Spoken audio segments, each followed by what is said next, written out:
Salut à tous et soyez les bienvenus pour ce nouveau tuto dédié au logiciel Premiere Elements 13 et son nouvel effet stabilisation détremblement. Comme son nom l'indique, nous allons voir comment stabiliser des vidéos que nous avons peut-être pris à main levée ou alors dans des conditions difficiles.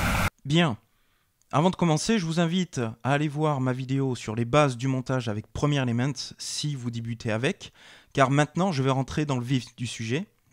Je lance donc Premiere Elements 13. Je vais ici dans éditeur de vidéo et je crée un nouveau projet. Là, ça charge.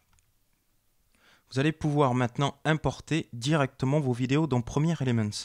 Je reste dans la vue expert parce que je préfère travailler sur une timeline qui me permet de chevaucher mes vidéos et mon son. J'ouvre ici ressources du projet. Ça me paraît quand même petit damier et je vais pouvoir, en ouvrant mon dossier, importer mes vidéos. Celle-ci, celle-là et celle-là. En un simple glisser-déposer, je le mets ici. Le thème ici, ce sera un montage de skate.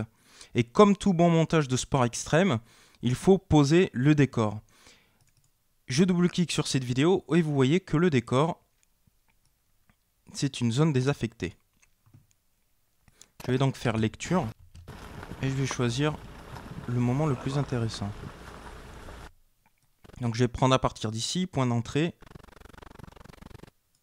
et point de sortie. Je le glisse dans ma timeline et en attendant, je ferme ma vidéo. Je grossis un petit peu ma timeline. Je fais Alt et je clique sur l'audio pour la supprimer car je ne vais pas garder l'audio mais mettre juste de la musique et je fais lecture. On voit ici dans cette vidéo que la personne a filmé à main levée, notamment dans une voiture, et le plan tremble déjà pas mal. Surtout vers la fin. Bon, je vais donc sélectionner la vidéo, aller dans Réglages, et dans Réglages, vous avez Stabilisation détremblement. Si je clique dessus, il me propose de faire une stabilisation rapide ou détaillée. Je vais choisir détaillé parce que je vais vous montrer donc toutes les options de cet effet, mais surtout parce que détaillé sera d'une meilleure qualité car il va traquer notre image, image par image. Je clique sur détaillé et vous voyez ici la stabilisation qui s'applique. On voit là le pourcentage de l'avancée de la stabilisation. Je peux donc continuer à travailler sur ce plan pendant que le logiciel calcule la stabilisation. Je ferme ça. Et je vais faire lecture maintenant que la stabilisation est finie. Wow, efficace quand même. Vous avez vu que la stabilisation a été rapide et on a vraiment l'impression maintenant que la caméra vole en fait.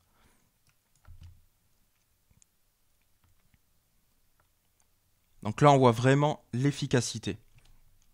Je vais revenir ici donc dans l'effet stabilisation détremblement et je vais décocher l'œil qui me permet donc de voir avant la stabilisation, avant d'avoir appliqué l'effet.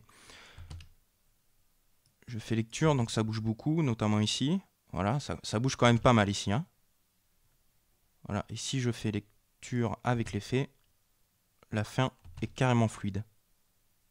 Bon, vous pouvez remarquer, si je fais avant-après, qu'il y a eu un zoom d'effectué. Alors pourquoi? Parce que si je rentre ici dans l'option avancée, ici image vidéo, je suis coché stabiliser, recadrer, échelle auto. Si je fais stabiliser uniquement, vous allez pouvoir voir que pour pouvoir stabiliser une image, il faut compenser par des mouvements justement pour que cette image soit stabilisée. Donc on voit le mouvement de ma vidéo et ces mouvements du coup me font apparaître un cadre noir. Donc pour que ce cadre noir ne soit pas visible, il faut donc choisir recadrer et l'échelle automatique. Voilà, là, pas de cadre noir. Par contre, on peut trouver un compromis entre le zoom de notre vidéo et la stabilisation. C'est ici, dans recadrage ou lissage, on est à 50%.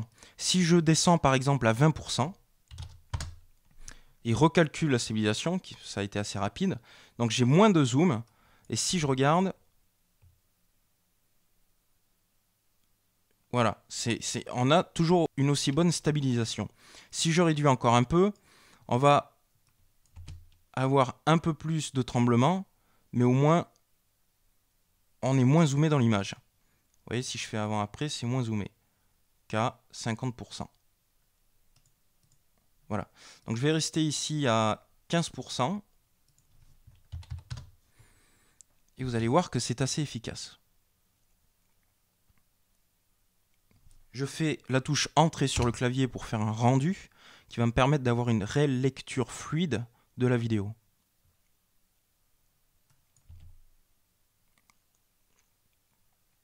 Bien, 15% suffit largement. Donc je vais laisser cette option. Et là, vous avez pu voir qu'un plan qui tremblait vraiment pas mal est complètement stabilisé. On a même l'impression que ça a été filmé par un drone. Très bien. Je vais pouvoir rouvrir mes sources du projet et continuer mon montage. Donc je double-clique sur cette vidéo, je vais prendre mon skater et je vais pouvoir le mettre à la suite. Vous voyez par exemple, il est ici, hop, on passe au skater. Et les plans suivants. Vous n'avez plus qu'à continuer votre montage. Si vous avez d'autres plans à stabiliser, vous pouvez les stabiliser et continuer donc votre travail de montage. Et bien voilà, ce tuto est terminé. J'espère qu'il vous a plu et qu'il va vous servir à rattraper des plans où vous avez pas mal tremblé. En attendant, je vous invite à aller voir la playlist Premiere Elements pour voir d'autres tutos sur ce logiciel. Je vous invite aussi à vous abonner à ma chaîne YouTube pour être notifié des prochains tutos. Et d'ailleurs, je vous dis à bientôt pour un nouveau tuto.